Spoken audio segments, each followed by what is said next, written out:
The Walten Files are a very unique analog horror series, in my opinion. They take something that's like FNAF, right? And instead of just making some fan concept like the VHS tapes, which, don't get me wrong, are great. I do love fan-made FNAF things. But they take the idea of what Five Nights at Freddy's kind of created and turn it into a whole different thing. They make it their own scary universe with all these different intricacies that were not expanded on in FNAF that much, because a lot of Five Nights at Freddy's is taken up with the mystery being the bulk of it, or us not understanding really what's going on unless we put all these minute pieces together. And while normally that's how analog horrors are, and this one still has that, it also expands more on the ideas and shows them more blatantly, which allows them to get more interesting things to happen throughout the story, in my opinion. Originally, I wasn't even ever planning on watching the Walten Files. I remember back, I used to hear a lot about it, but I was always like, well, it's just going to be another FNAF analog horror series, and I've already watched plenty of those. But I was so mistaken. It is amazing, and I really recommend that y'all watch it yourself before watching my video. But in my video, I'm going to go ahead and do a big analysis, create my own timeline, and maybe even come up with some big theory idea that I wonder if y'all actually like. I haven't seen any videos on this. Like I said, I never watched it, so I never watched any videos on it. But I think I can come up with my own good takes. And if you disagree, you can let me know, but we'll get there when we do. But first, I'm going to go ahead and go through all the videos, which luckily for you, the Walten Files is a lot more condensed, but it does still have some in-between entries, but most of them are just the main entries that are pretty long.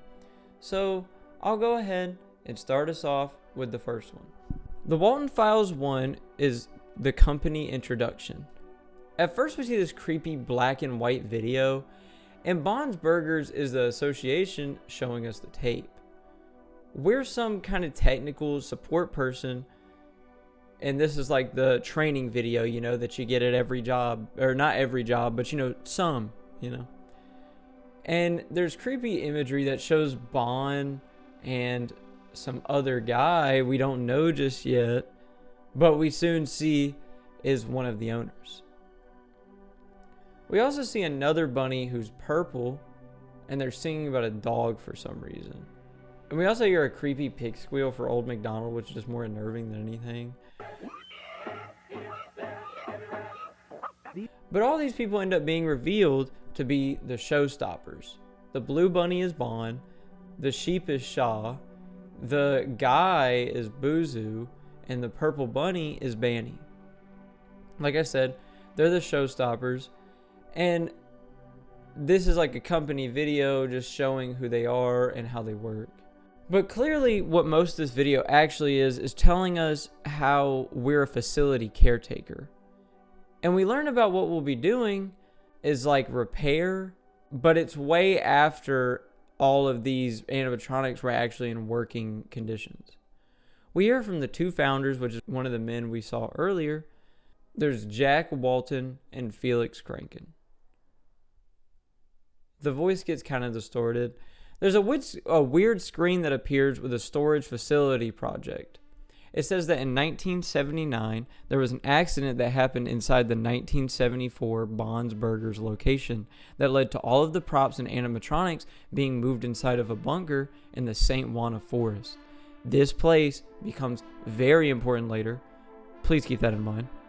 It says that the facility caretaker is who deals with this. We then hear this distorted part.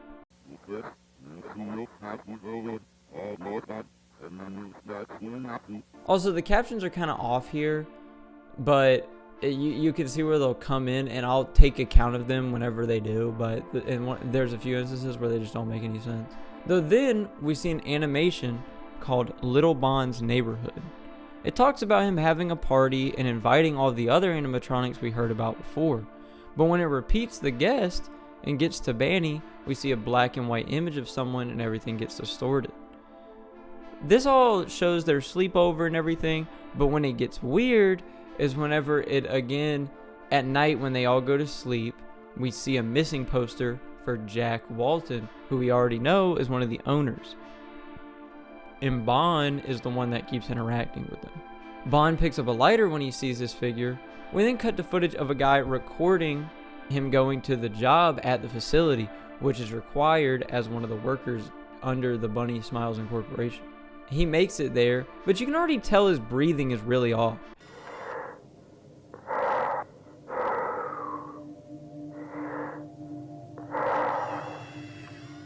The place stinks or something, which is mentioned, but he also expresses like how hard it is to breathe. But you can tell he's looking around and he sees portraits of the Walten family, and he finds a decrepit Bond. It starts moving while he's speaking about being there. He checks to see if it works before it cuts to Bond on the screen with creepy eyes that bleed. The guy is coughing and runs away from the facility, and we see a decrepit Bond with blood. And then this weird face forming thing, which on my first watch through, I didn't realize anything about this, but it comes into play later. I promise it does. Then there's an animatronic that is revealed to have a dead body within it, and we see the text, "I can't feel anything. He thought I was her," which is for now just weird, but again, it'll come back later. We see the card of Brian Stells, who worked as a caretaker, in a creepy version of one of the Waltons' faces, Jack in particular. That's where it ends. Clearly, we learn in this entry who the main mascots are, and also just the setup of where they went, how something happened to them, and now they're all in this big bunker that they're trying to send people to go work on them still. But we don't really understand how it happened. We just know what. So we already have the what, and we already got the when too, as well, as this happened in the mid-70s and also now into the 80s. But again, we don't know most of anything, but we do have a great setup, at least intrigued me to watch more, and a lot of things that build on to what we find out later. Also, one thing that I'd like to bring up, again, that's important later, is pay attention to how it said he thought I was her, as it was definitely the Brian person that said that, and Bond took care of them. Just remember that for later. But I'll go ahead and say, now we can go to the next one. The Walten Files 2 is the Relocate project. At the start in captions, we see tape number 1, created in July 2nd of 1978. We immediately see this is another tape from Bunny Smiles Inc., and it's accompanied by Cyberfun Tech, who will be referenced even more later. It says 197 with a blank at the end, clearly a 1970 year. They created a backup plan for Bond's Burgers in case of a lawsuit or just anything like this happened. In the files, we see Felix, Storage K9, and Jack Walten. We're learning about the Relocate project, which is clearly how it gets to the middle of the forest. It shows them all shipping everything off, and whenever the truck comes back around, we get a black and white face in the driver's seat. They say it's because one day it could be a new restaurant, but clearly we know that wouldn't work. It shows Felix cranking, and as it says, he has a great heart. It cuts to Jack Walten. He's a slimy guy for sure. We then see in the caption, tape number 2, created on August 18th, 1978. This one is talking about the reprogramming phase of facial expressions.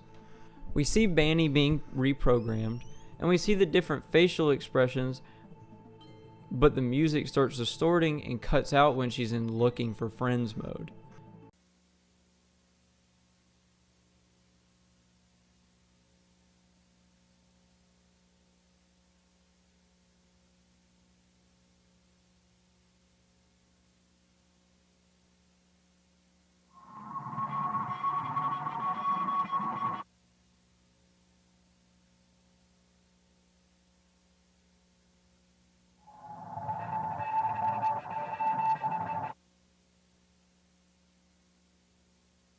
She then gets this weird head going over her face multiple times, and I promise this becomes important later.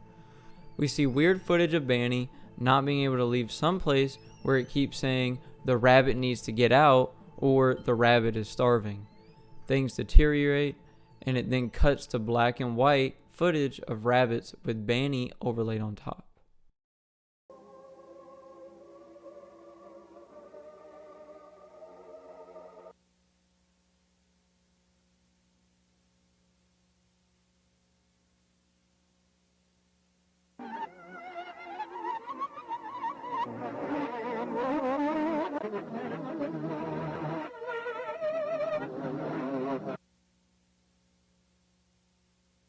We see a dark missing poster as well. Tape number 3, created on July 9th of 1978, then starts up. We see Bunny Farm in it, which actually becomes pretty important later. But it's about technical support. They talk about the storage K9 place, and we're also told to wear the purple security uniform, and told what we'll need, which is a light, a key, a snack, and your identification card. But the biggest weird part is the key. Bond looks back to his backpack as well at the end of this and sees a human head come out. We get told to turn on the light once we're inside. Wow, it's pretty dark here. You should turn on the light. Turn on the light. Turn on the light. And we see Shaw and are warned about getting lost. There's a shadow figure when the sheep leaves the room, and it distorts to the sheep being in a room with many things. And then she glitches yet again. She goes into the animatronic room and it distorts. Our robots, unless you are a facility technician. Now she then accidentally goes back in the same room and we see the... How odd. I remember we visited this room already. Clearly this is showing that a certain deceased person is haunting this animatronic and all of them. Even in the program, this one's name is Rosemary. Some things are starting to make a little sense. This woman was taken by Bond and dismembered, then shoved in Shaw. This is clearly shown to us.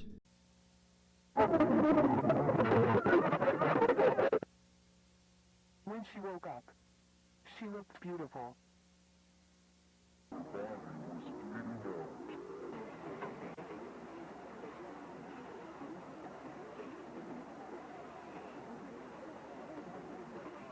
Tape number 4 has an unknown date.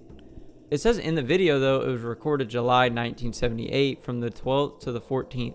It says it's going to show volunteers who stayed in the BSI storage facility to reprogram the animatronics. We see the employees are Hillary B, Ashley P, and Kevin W. They discuss what happened before they all go inside, but we now see them all go in. They're all still questioning the place and have heard how it's creepy, but they go up to Shaw, who seems to be moving some, as well as Bond. They work on reprogramming all of them, but we hear them talk about a lot. I think all these holes in the suit and stuff were made after the closing. What do you mean?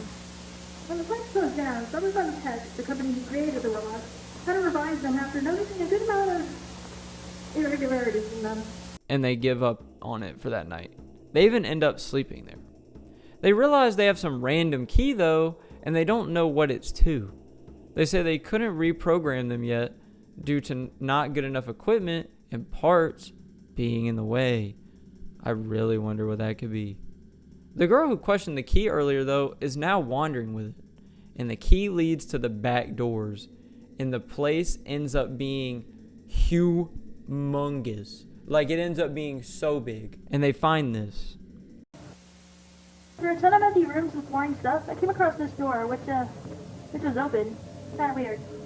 Anyway, this room seems to have some spare endo pieces and it just gets worse.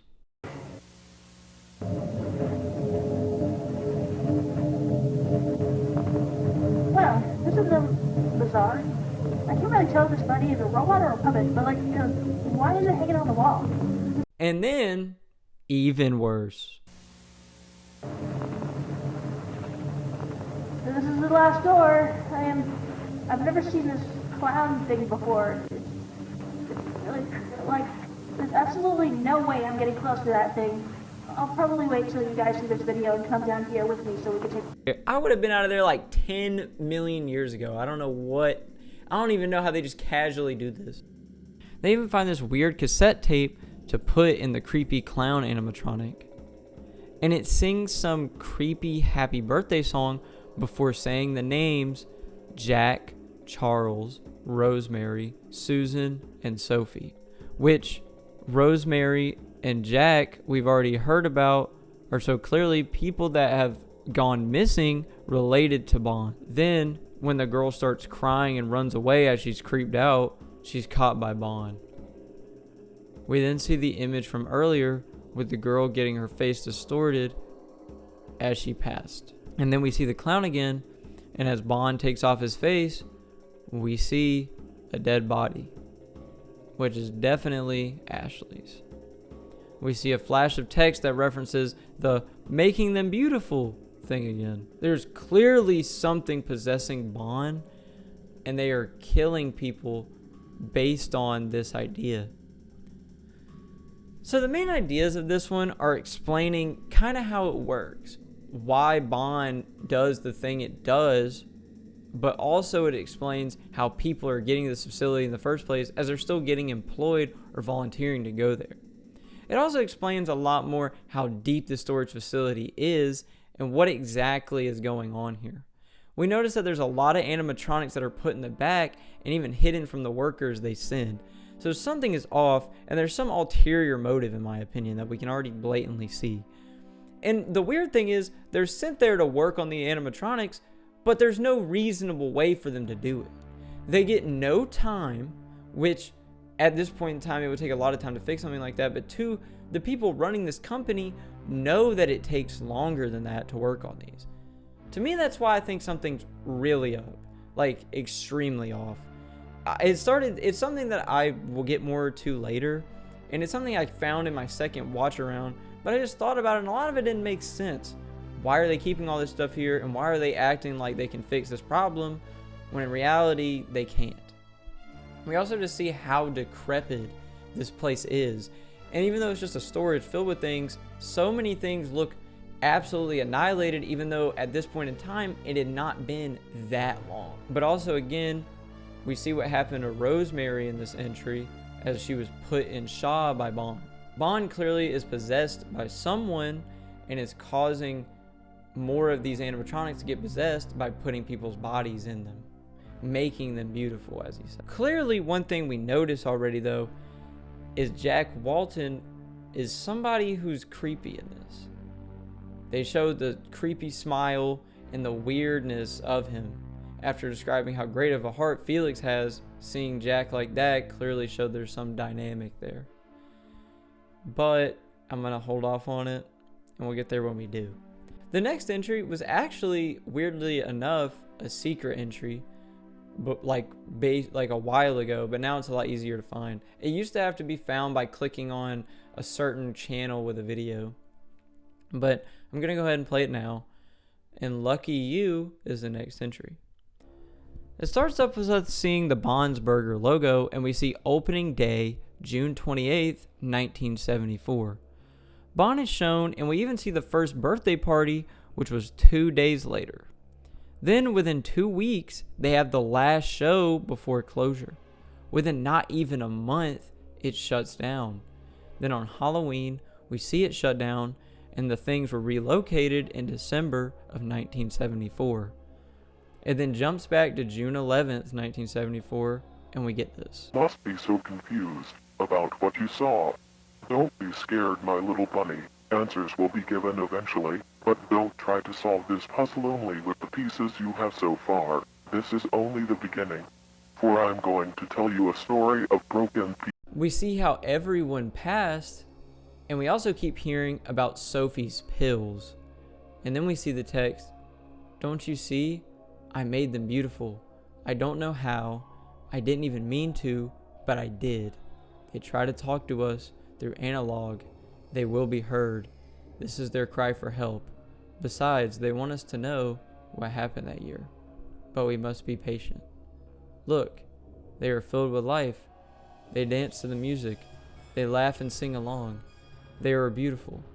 They will see you soon, Sophie." Clearly this is more of an interlude than anything. And we just gained more timeline giving us how long the places were open, and that something before it opened possibly determined the outcome. What we get from this is a lot more about Sophie and also just how quickly this place shut down. We heard about Sophie in the last entry being referenced by Shaw, as they clearly are trying to speak to her in some way. She is the person that they are reaching out to. But in this entry, we hear about Sophie being on some sort of pills, and also we learn a lot more about what happened back at Bond's. Some incident happened within the 2 weeks of them opening, and they shut down, which is extremely quick. But by Halloween of the same year, the place was condemned, and by December, everything was relocated. But we learn a lot about that, and we hear about Sophie's pills, which do come important later. But that brings us to the end of that entry. Commercial is definitely our shortest entry. It's really just a setup for the Walten Files 3 more than anything. It's not really like some big in-depth video, it's just a setup for Bunny Farm, which is the main catalyst for the third video. It doesn't really give us much story, just kind of a background for the next one, and was definitely a teaser at the time this was released. So I'll go ahead and jump into what is my favorite entry, or at least tied for it, the Walten Files 3. The Walten Files 3 Bunny Farm is a humongous entry, so let's go ahead and get into it. We see a little recap of the ones before, and an image of the girl that we heard about in the last one, Sophie. We then see Jenny Letterson. We're then taken to October 15th, 1982. We see we have some beta tester who can play the Bunny Farm game. Jenny is showing Sophie Bunny Farm. The game is already horrifying. I don't care. I know. Ask me, please. I know. Ask me. Anyone else aside from Benny? All right, Benny. What day is it today? Why, today is the annual fruit. Banny is so eccentric. And we saw that in the last main video of the series. Bond is also off. I feel like he's just so controlling. Like, it's so weird. Realized that they were going to have a fruit festival, but they don't have the fruits for it. So then some guy comes up and is like, oh, well, I'll let you have fruits if you do jobs for me on the farm.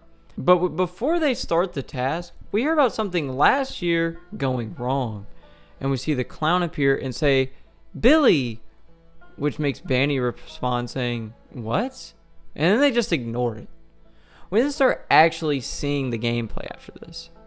Jenny played the game and clearly saw some odd things she was disturbed by. And now she's showing Sophie. But Jenny doesn't end up seeing the things that Sophie sees. They're a lot more personalized to her. Jenny starts telling Sophie about what we saw in the first Walten Files video and also the second one. Whenever she references Brian, not by name, but she also references Ashley, who got taken out by Bond in the Walten Files 2 video.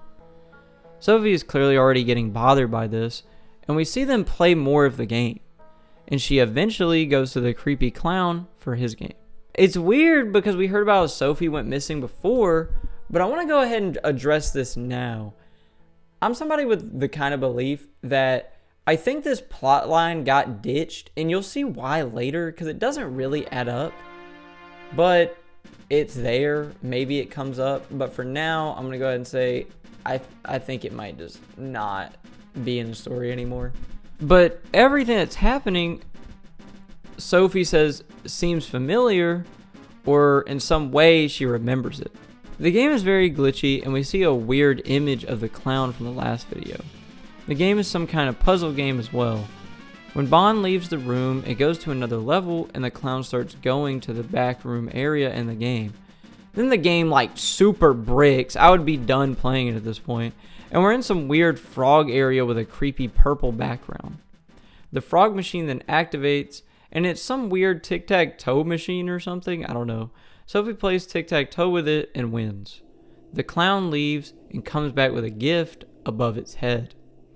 We then see a distorted face of Ashley appear on the screen before distortion occurs. Sophie calls for Jenny and...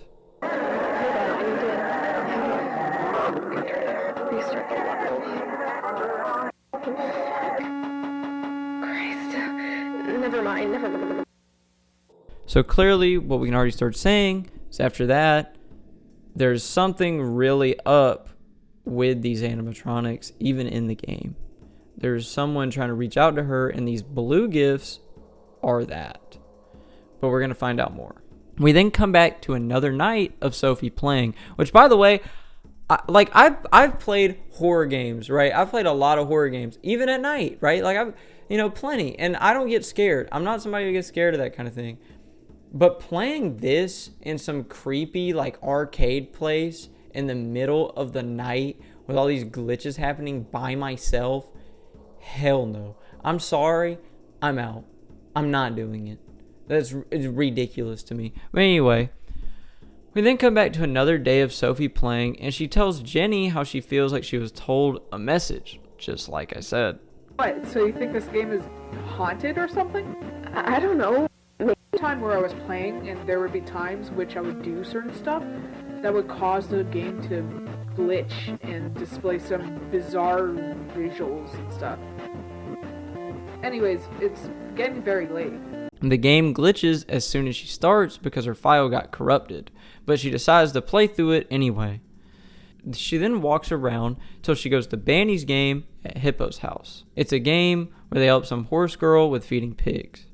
But then it changes to finding the pigs in the house because Banny opens the gate. I actually like the music in this part. Like, it's some of my favorite. The music in this section is done so well. Like, whoever made it, like French Kiss, is so good. Okay, gotta find the keys for these doors. There's also 3 doors that we notice kind of look familiar. Because to me, it kind of reminds me of the whole backroom area with all of the numbers that we saw before in the Walten Files 2. The first just leads to a dark room where they get a pig, and it's just weird. The third door leads to some weird glitch room with a bottom amalgamation of characters and a pig. Sophie clearly thinks the machine is talking to her at this point, and I think she's right, obviously.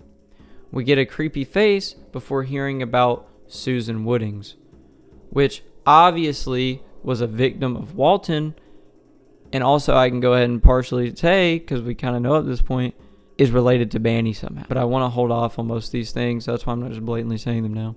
The person who made the animatronics went over all of this. We see the game resume, but with Susan in the parts room. This shows her getting gotten by Bond. And she's definitely 10 million % Banny. When Sophie picks up a gift, we see an eerie image in the text, "I am still alive, but I can't move, and I'm having trouble breathing, and my stomach feels weird." Again, this is something that will come up later. I will get to it. I'm just holding off. You're playing as Bond in the game and shove her body in Banny. Sophie is clearly shaken after that. The pills that were referenced back in Lucky You are now given context. They made her forget these traumatic things that occurred. But that was very confusing and scary, but it felt like I was being told a story or a certain event. I mean, clearly I was, but, yeah. Thing is, the pills have been making me forget a lot of stuff from my teenage years and my childhood, and like, I started taking them for a reason, but I really don't want to think about it. We also see an image that says, "Linda Thompson, do not touch," with Crankin scratched out. It's like a whole bunch of redacted text in a notebook before we see the text talking about Felix acting strange as he starts a growing alcohol addiction that continues to get worse and worse. Saying he comes home at 4 a.m. crying, and you can tell this is either his girlfriend of a long time or his wife, and clearly these things are getting worse. There's a whole bunch of more redacted stuff, but then years go by, and again we see more about writing of how Jack and Felix found someone interested in their project. Definitely Bond's Burgers, and it's Cyberfun Tech who does end up working with them. We have a humongous jump to 1970, where we see Felix built a doll for Ed and Molly, his niece and nephew. But Felix is still heavily drinking and not addressing the problem. Then in 1973, Felix's drinking problem has heightened, and he literally will go off alone to just drink at the storage warehouse. Then we see a distorted letter before finally seeing in 1974, Felix's wife leaves him due to all the neglectful things he's been doing. It's absolutely awful. And we really see that. And we even see how Felix says, "I'm so sorry, Linda, but it's just too late." The next minigame is called Lily's Birthday with Buzu. The party already starts off with no lights, so that's never good. And we get some creepy text at the bottom. Sophie comes in to explain to us, the watcher, what's going on. Again, I feel like this could be related to a person trying to tell the player something, maybe even a ghost, because this game really makes it seem like the people shown on screen died. We then see Buzu come back on screen where they go to a memory game. She gets it right, but it glitches. And it does it again until they see a creepy face. Sophie then gets taken to a spot the difference game, which to me is the more important one. There's then 2 Bond images, but one of them has a shadow in the background, which I've noticed is weirdly shaped like someone pretty familiar. We then see an image of someone in a decrepit version, clearly the one haunting Buzu. We see another creepy image with a date, July 14th, 1974. They went missing. And we get this.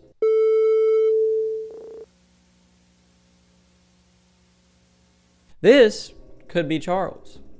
So that confirms to us who is haunting Buzu.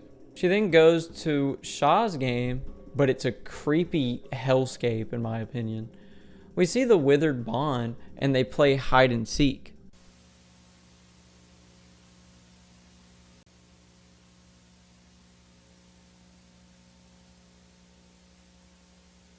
Clearly the 2 red things at the top keep changing and getting weirder. There's also an instance where we see this bear in the top left corner, who again comes back later. Shaw ends up hiding in the farmhouse where we see this. You found me. Then it changes to Sophia as Bond having to hide from Shaw. His face is all weird and they decide to hide in the forest. We hear odd music as they hide in the dark.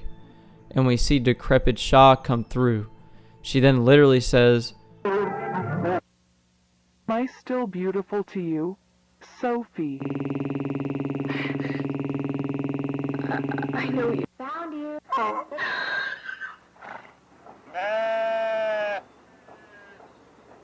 and the game starts up again with creepy imagery and shows Rosemary Walten screaming as she's put in the animatronic.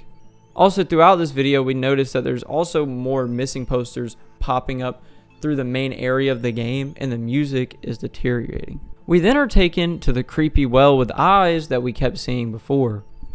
This creepy bear figure from before comes out of it and talks about how it's the fountain of memories, which definitely relates to Sophie wanting to remember what happened when she was younger now. She asks, "Who are you?" and we see two stick figures before the game distorts. And we see a house that Sophie recalls as her old house. We see Rocket, which is already weird, and there's a weird call from Jack to Felix, getting Felix to come in the night before Linda leaves him. But also it's to pick up his kids from a school party.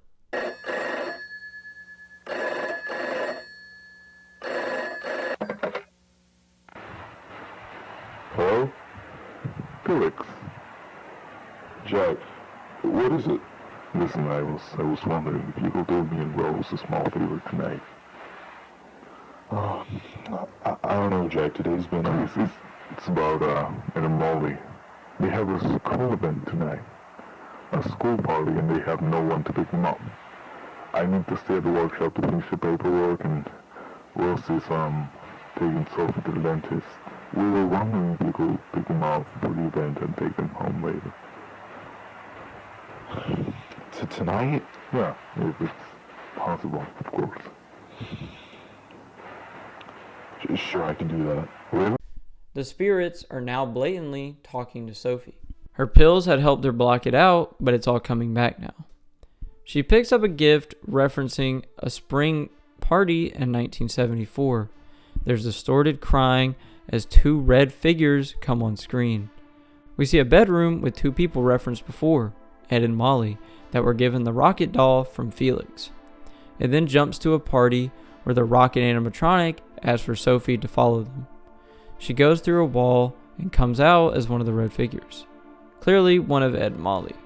They look around a dark school for Felix, and they then enter a place called the Drinking Zone and find Felix. He gets in his car and drives drunk with Ed and Molly in the car. I think we all know this is going. I'm just trying to get you two cool. I'm just trying to get you two home quickly, alright?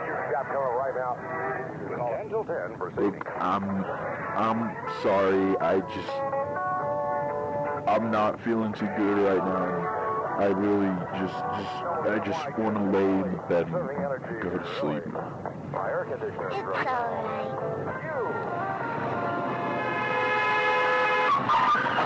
alright.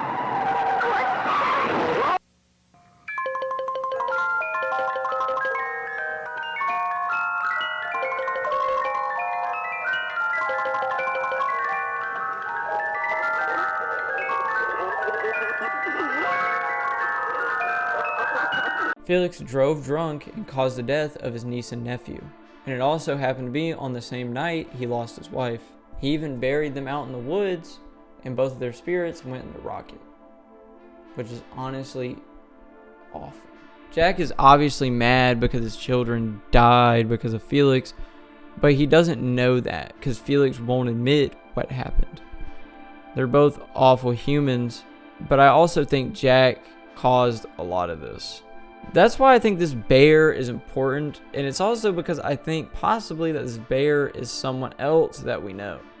One of the characters that I will get to later that's already been brought up plenty, and I'll get to who I think it is in a minute, because at the end I'm going to go over a timeline, who I think every animatronic is possessed by, and my big grand theory, and I'm going to go over it at the end, but we'll get through when we do.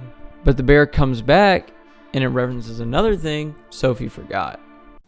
There's just something you forgot to remember. They've been waiting for you.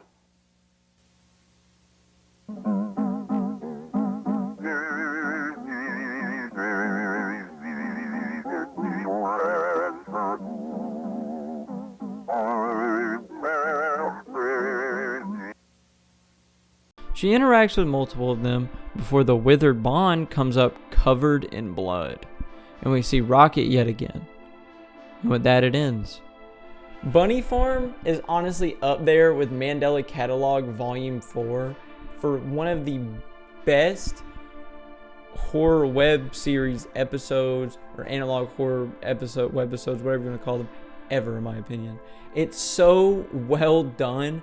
I cannot grasp that enough. We get more development on the Sophie character, and we also get expanded upon on all the characters that we know. We're not throwing in these random characters. Again, this is what I like. I like when you bring in characters that I start caring about. And Lucky You is the perfect setup for this. We learn a lot about who's possessing each animatronic, which like I said, I'll get to later. But some of them are already confirmed, and I'll go ahead and say here. As we see, Banny is possessed by Susan, Buzu is possessed by Charles, and Shaw is possessed by Rosemary. Clearly all of them killed by Bond and put into these animatronics. I cannot grasp how well this one's done. It covers a whole concept of what trauma is like. And even if you took the pills out of it, right? Somebody who deals with the trauma, a very severe one, could just block it out, right? But here they're being forced to face it and end up deciding to recover all those memories. And that's the first way into solving the problem. But it takes her years, and also a supporting person like Jenny in the video that we see, which I think is just a beautiful idea. But I think, again, what I think this does so well is it teaches us a lot more about the Waltons. It also teaches us a lot about the background of how these possessions started to occur. We see what happens with Ed and Molly when they pass, and the doll that Felix created gets possessed by both of them. As Felix caused their death, buried them in the St. Juana forest, and they both possessed the Rocket doll. And it's weird because back in Volume 2, we saw it. So we know even that one is possessed as well.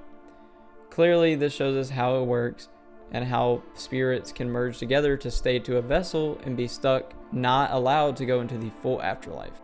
That is horrifying. especially for 2 children we see die in a car accident. That is absolutely horrifying, but it's also handled with care, and I appreciate that. It's a very well done idea. And we also get in this, like I said, we get Sophie, who is our main protagonist, and we now have them to follow from now on. While yeah, we have time jumps and different people that will follow throughout, Sophie is definitely that most grounded character we have, the person we're rooting for in all of this. She's starting to want to investigate bunny smiles, and this is the first step. You know, like Michael Afton in FNAF with his dad going missing, and we clearly realize that Jack Walten is the dad of Sophie, and that is very cool. And clearly we know he went missing. We know Rosemary would be her mom then, and she died. And also Ed and Molly would be her cousins, and they both passed as well. Or her sister or brother. I want to say, I do think that Jack and Felix are both evil. But the thing is, even though I really despise Felix for that, and for what he did, Jack, something is so off about him, and he also forces Felix to do all these jobs that are making his life worse in every way imaginable. So now, after that humongous entry and great video, I'm going to get into another video that was hidden, Guilty. Guilty's description tells us how it's a memorial for the death of Ed and Molly due to Felix's drunk driving. And at the start of the video, we see a title card for the company greeting from April 15th, 1967. Felix is doing the greeting, and we see Bunny Smiles had humble beginnings as a startup, though we begin to see the pattern in the video with a December message from 1972.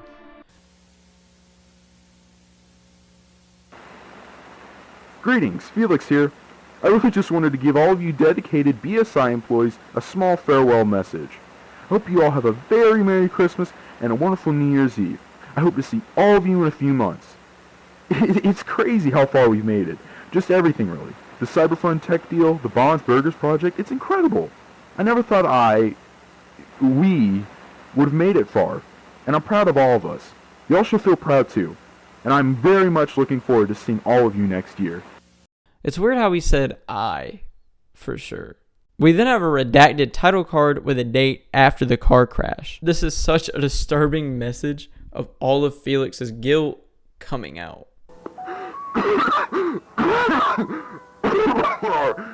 Alright, messed up. It's been so long since I last used one of these. Last time I used this, I was driving in the same conditions. I messed up. I have a problem. I know I'll wake up tomorrow and I'll think this was all just a nightmare. That Ed and Molly are okay. But...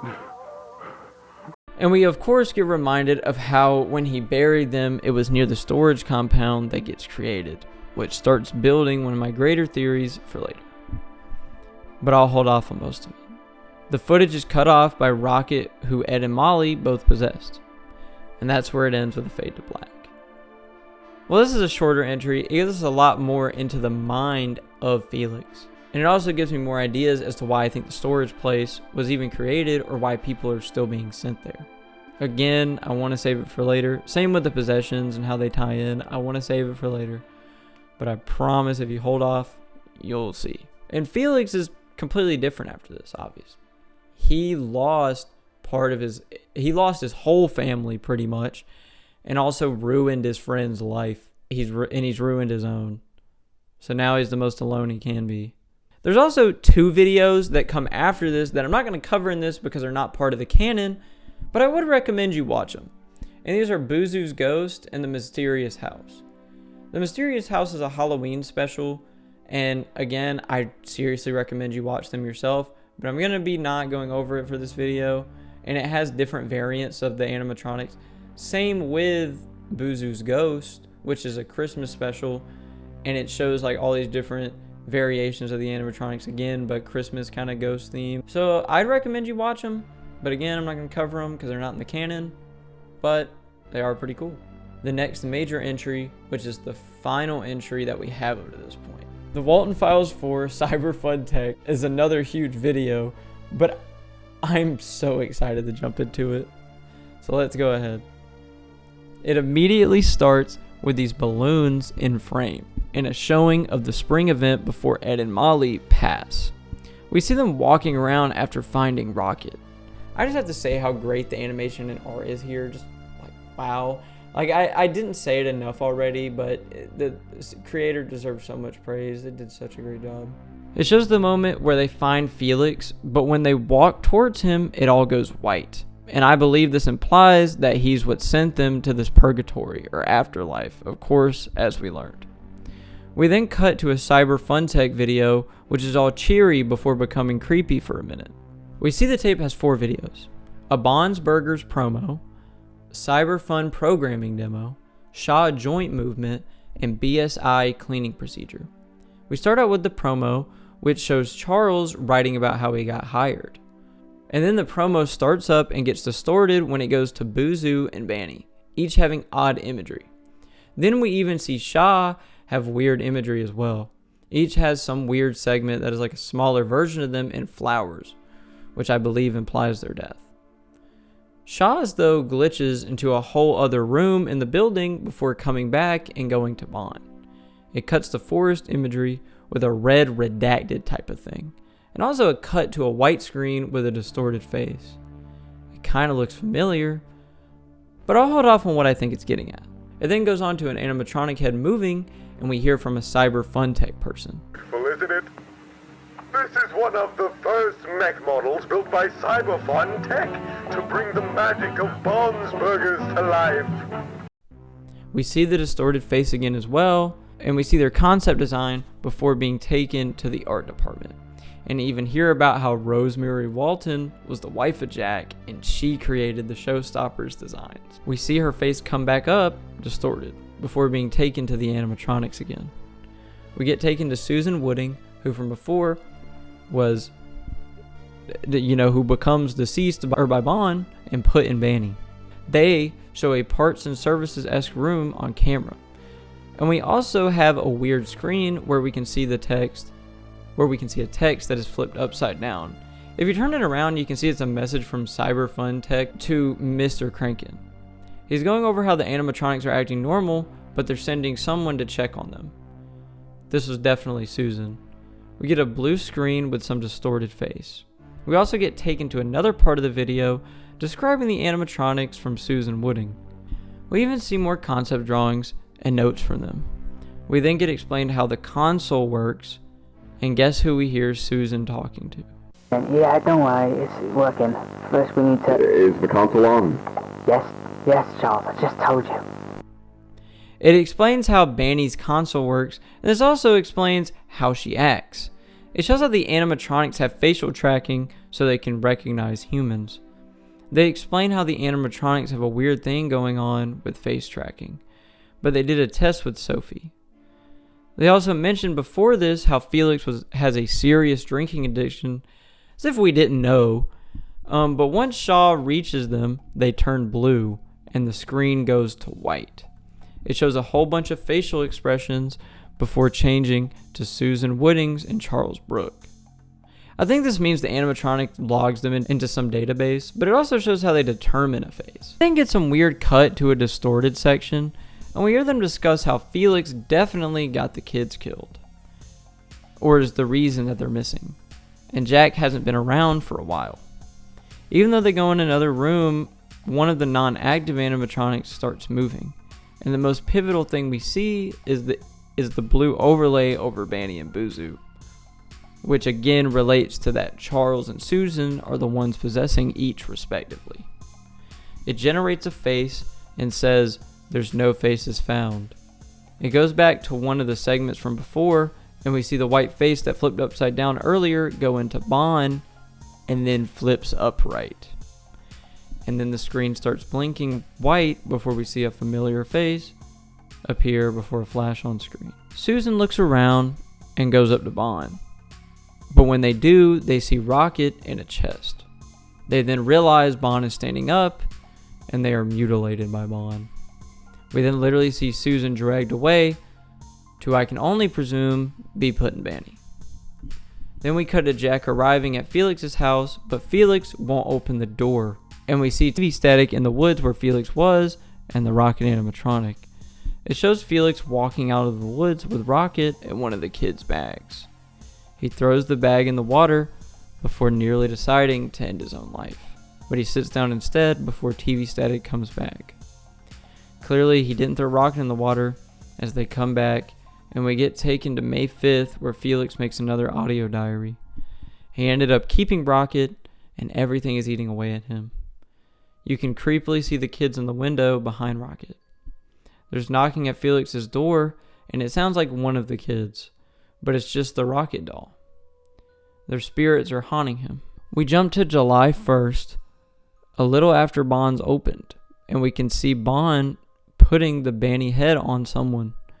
We cut to the spirits of the kids debating on what to do about Susan being put in Banny by Bond. They clearly can tell Bond is just causing suffering at this point. I think I know how this all works, but again, I'm holding off. Clearly this is a weird purgatory all of these spirits get stuck in when put in these animatronics. This conversation is genuinely one of the most pivotal in the series, and I don't just want to show the whole video, but I do want to put this bigger section here. It literally explains how they come to haunt each animatronic. Do I? Wouldn't you like me to fix you? What are you talking about? Perhaps I could help you. Here, a gift. Take a look inside.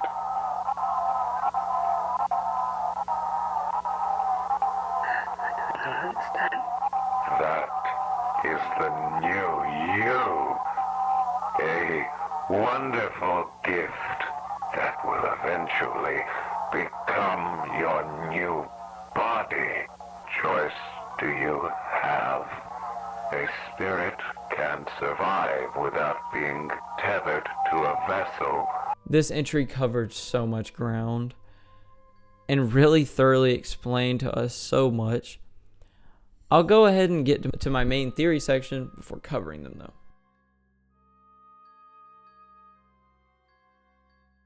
First, I want to go ahead and start up with a timeline that I briefly will go through that I put together. Then I will get to who I think is haunting each animatronic and my main theories. So starting with the timeline, in 1958, Jack and Felix Kranken came up with the idea of Bond's Burgers. For the next few years, Jack has kids, and him and Felix start making their dream a reality. Though in 1964, Felix starts drinking. This is getting worse, but Linda moves in with him. He makes the company greeting in 1967. Not much happens until 1970 when Felix makes Rocket for Ed and Molly. In 1972, it seems that Cyber Funtech and Bond's Burgers make their deal, and now it's more of a reality. In 1973, Felix's drinking problem escalates so bad he leaves Linda alone to just drink. Then in 1974, a lot of action happens. First, Susan Woodings and Charles Brooke test the facial recognition of Banny and Shaw.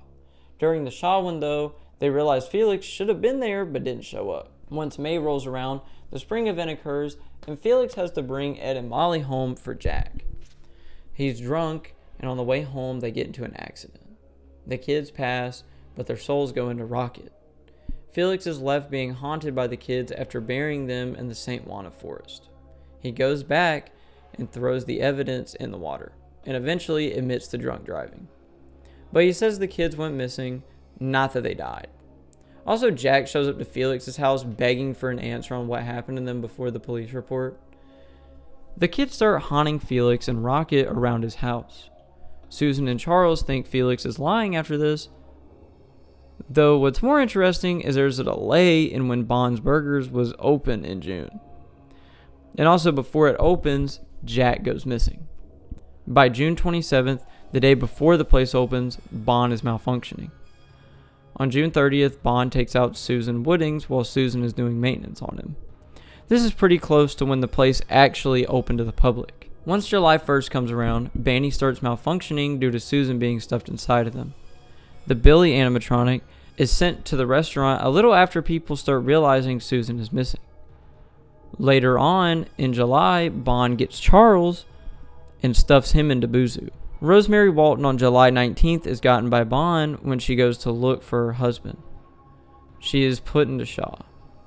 A big jump to Halloween comes where Bond's Burgers is condemned, and in December, the K9 storage facility is finished. In 1975, most of the stuff is moved to the storage facility, and in 1978, the relocation project occurs where volunteers Ashley, Hillary, and Kevin go to help work on the animatronics. They mostly don't get anything done, but on July 14th, Ashley uses the key they received.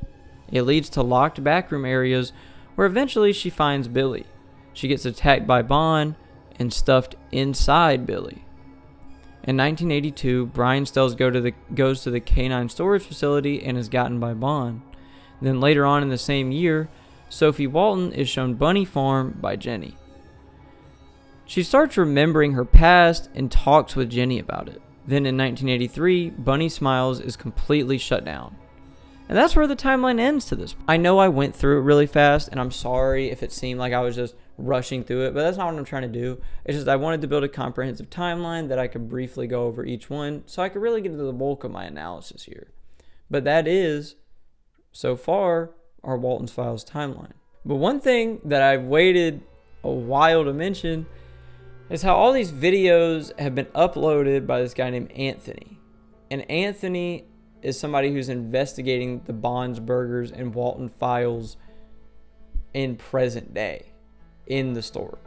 And so technically we have a jump up to the 2000s where in our time he's actually researching all of this, but he also gets arrested during trying to investigate all of these things. Now I'm going to go on to who I think is haunting each animatronic. So first we obviously know Ed and Molly are haunting Rocket, as shown in the Walten Files 3 and 4, and is also expressed in Guilty as well. They end up haunting it after dying in the car accident, and that's how they find like a vessel to stay attached to in our world. It's pretty cut and dry. Same with Susan going into Banny, that's shown plenty as Bond gets Susan while they're working on them and end up getting put inside of Banny. And we also see in 4, it's expressed pretty well. Shaw is shown to be Rosemary back in 2, as Rosemary went to investigate what happened to her husband, only to be taken by Bond and then put in the Shaw animatronic. Ashley, back in the Walten Files 2, is who I believe to possess Billy, and I also think that's pretty shown well, as she ends up being counted as missing and ends up being, put inside the animatronic, so now she haunts Billy. The last two we have left are Boozoo and Bond. Boozoo is haunted by Charles, as shown in the Walten Files 3 Bunny Farm, whenever it keeps referencing Charles as it shows Boozoo's face degrade before showing a human face. Clearly, Bond got to Charles at some point after the Susan one occurred. Though we're left with Bond, and also somebody I feel like most people don't even think about, Memory Mayor. Both of them are animatronics, and obviously Bond is the leading one that most people speculate on. And I feel like it's pretty obvious, and I know a lot of people say this too. I have seen this already. But Jack Walton is definitely who is possessing Bond. After the death of his children, he ended up finding out at some point that that definitely is what happened, and was vengeful about it, and knew the only way that he could keep his whole family together, and also through his rage, was taking them all out and putting them in all these animatronics after he found out his children had possessed Rocket. I believe at some point he found out that his kids were possessing Rocket somehow, or even if not that, he wanted to try to off himself and ended up finding out how to possess an animatronic. He goes missing shortly before the opening happens, and also a little bit before the opening happens is when his kids are lost. A little before the opening, he goes missing, and conveniently then, Bond's tirade ends up occurring. And clearly we see that. I mean, it's pretty well set up, We see Bond continuously after that take them all out and make them beautiful, as he says the entire time. So I feel like it's shown pretty well, and the white figure that we see, it looks similar to Jack's. And also a big one that I think I at least feel like I saw myself is back whenever we're spotting the difference in Walten Files 3 when we see Bond on both sides. On the one with the shadow figure seems like a human with long hair behind him.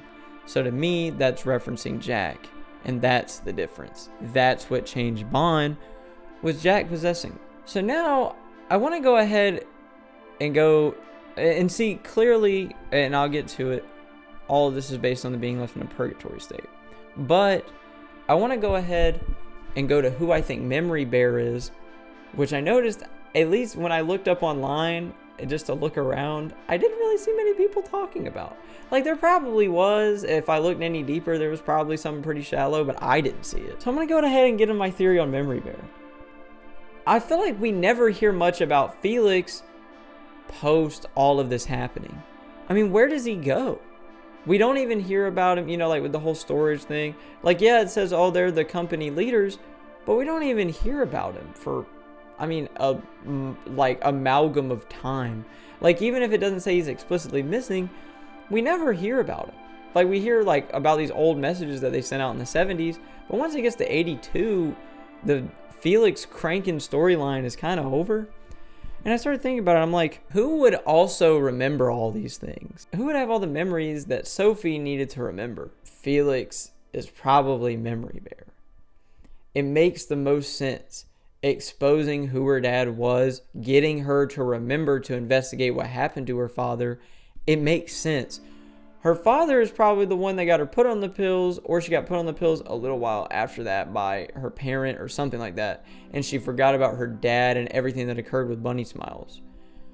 But Felix, as Memory Bear in the game, would end up wanting to reveal to her that so she would investigate what happened, as he would know the most and be able to reveal to her the most memories. That's why the first thing Memory Bear makes her remember is something that isn't even her memory. It's his. It's him remembering the car crash that he caused with Ed and Molly, which Sophie obviously was related to. It shows him admitting to what he did. So I think Memory Bear obviously is Felix, and that is blatantly shown. He wants to expose what happened with Bunny Smiles and admit to his guilt and get some kind of recompense for what he did. And maybe at the root of this could end up freeing all the souls of these people that have become trapped. He would be the one that knows this. He is the root of all this happening in a way. He got the doll created and worked on all of the animatronics, and he realized that the kids possessed this animatronic and realized how it worked. When Jack went missing, he's probably the first one that knew. I mean, think about it. He's the co-owner. He's probably the first one that knew that something was up. He's the one that knows how these animatronics work, with Susan as well. So clearly, to me again, all this proves that Felix Crankin is Memory Bear. But now I'll go ahead and get on to what are my main theories at this point that I have. So first off, the way that they pass is odd. And I think that has to do with the consoles that get referenced.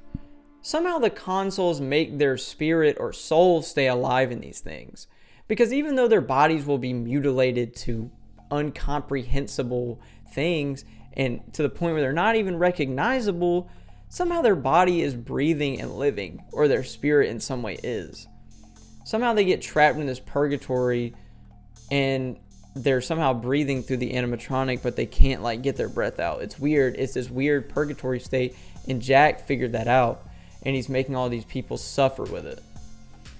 But something with the consoles has to be the way that this works. It retains memory and facial recognition, and somehow, in some way, this is making their brains either like spark or having some electrical phenomenon go on that's making them retain some sort of life in the animatronic where they're just suffering, but also in the spirit concept. And I think and Susan had to be the one to create it, but it's so weird how it's set up. It doesn't make much sense. There isn't really a lot of information on it, but I just think that the console has something to do with this. I feel like it allows them to retain in the animatronic. Also, clearly the pasture area is purgatory, and that's where they're all trapped. That's the reason they can't all move on, and I feel like that's shown pretty well. They're all just suffering in this. My other idea that I had was also that I think that the storage facility was some kind of weird project that had a lot of odd things around it. Like, I don't think they actually wanted to get anything done. In some way, I feel like they just wanted to feed the creatures or feed people to the souls of these animatronics, or in some way they wanted somebody else to demolish them. Whoever came up with the relocation project idea knows that it's too dangerous to go in there. So maybe they think, oh, I'll send some other people in there to try to solve the problem, but it just hasn't worked yet. So they keep just throwing crap at the wall and seeing what sticks. I'm not really sure. So it's either some malignant intent, or it's just them being too scared to fix the problem themselves, so they send people in there to try to do it. One thing we do find out is that eventually Sophie is investigating bunny smiles. And while yes, we do have like that pretty well explained, she also is doing it due to her being revealed all the memories by Memory Bear. It intrigued her and brought her into wanting to investigate this. And I think that it explains Brian Stell's death earlier on. Bond thought that Brian Stell's was Sophie, because Sophie is now going to possibly get a job there. And we're shown that with the Brighton image and the ID card. It's showing that she's going to end up working there, while Brian Stell's was mistaken for her by Bond. And who else would recognize them other than Jack, which does add to that theory in my opinion. But like I said earlier on, is what we've come to realize is that clearly Sophie's the main protagonist, and we now have her what, where, when, and why, and how. She wants to investigate this problem, and I think we're going to follow her more from now on. She wants to find out what happened with her father and her whole family, and now she's starting to learn.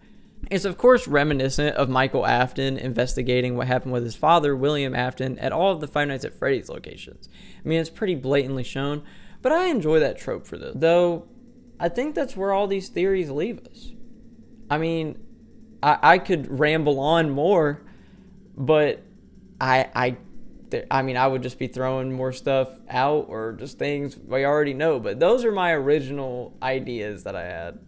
And like always, let me know what your theories are. I really do care to listen to them. And give me anything you think I missed. I tried to scour this one more than I have most of the other ones I've done. Except Mandela Catalog, that one I deeply went through. Same with like, you know, I've tried to get better at this. I'm new to it. I'm trying. But yeah, let me know. I fixed my camera setup too, so that's pretty cool. But I got to get better lighting if I ever can. But yeah, so let me know any theories and anything you think I missed. Overall, the Walten Files is one of the most awesome pieces of media I've ever seen. The story is made so well. I love the interactions between all the characters. And I love all of the theory making that I've now seen post working on this video. I can't encapsulate how much I like what they did with the whole FNAF mascot genre and turned it into a great thing. They mixed two of the most overdone genres, mascot and analog horrors, and put them together in this great story. They did a great job. And like, I'm so great to see where it goes on to. And I know people have probably talked about this plenty, how great it is. But I want to emphasize that. Please go watch the channel for yourself. They did a wonderful job. Of course, you can watch their videos on their channel, The Walten Files. And like I said, they did a wonderful job and deserve every bit of credit they get. The atmosphere, the music, the story, it's amazing. It's a sad but also horrifying story that's done well. It handles these dark topics pretty well. We literally have something like a car crash with 2 kids dying, and it is actually utilized in the story. It doesn't just get thrown in there to get thrown in there, like, you know, just some shock value, which to me is like an awful thing to do. It utilizes something horrific like that and puts it in the story. And we see how trauma can affect people, especially ones that are in the same circles. They're all affected by it in different ways. And while, yes, some of this is taken to extremes in the series, it shows all the different perspectives of how trauma is dealt with. Some avoid it. Some become vengeful. Some, and like I know it might seem cringe that I'm turning this whole series into some big metaphor thing I'm making at the end, but it's just what I thought about. Like I said, it makes it to where trauma can be dealt with differently by being vengeful or sad or blocking it out or just running away from it. But the only way to actually get to the root of the problem is by facing it head on. And that's what Sophie eventually decides to do, and that's why she's the main protagonist we follow. That's why the whole video I've been trying to push these ideas of this purgatory idea and these people being trapped in these animatronics, because they're all trapped here because of these horrific events that happen, and they can't be freed until their souls themselves are freed. And the only way to do that is to fight the trauma head on, or at least try to admit, or at least try to take in all of what happened and fix the problem. And that's why Bond is the exact opposite of that. Jack within Bond is using his rage and taking it out on everyone else and causing all of this to happen, and being the trauma causer in that case, while Sophie is the one having to face the trauma head on, which leads to a father-daughter dynamic where she is having to face him head on. So I can't wait to see where this story leads, and I hope you can't either. But again, like I said, make sure you watch it. And I just want to say, if you made it to this point in the video, thank you so much. I've been trying to work on these videos like crazy. I want this channel to do great, and I also just love making these videos, and I hope you enjoy watching them. Like I always say, if you enjoyed it, please leave a like, leave a like, comment, or consider subscribing if you feel like it. I've been Colton. Thank you for watching, and as always, stay safe. Bro, I like that I fixed my focus and it's not doo-doo.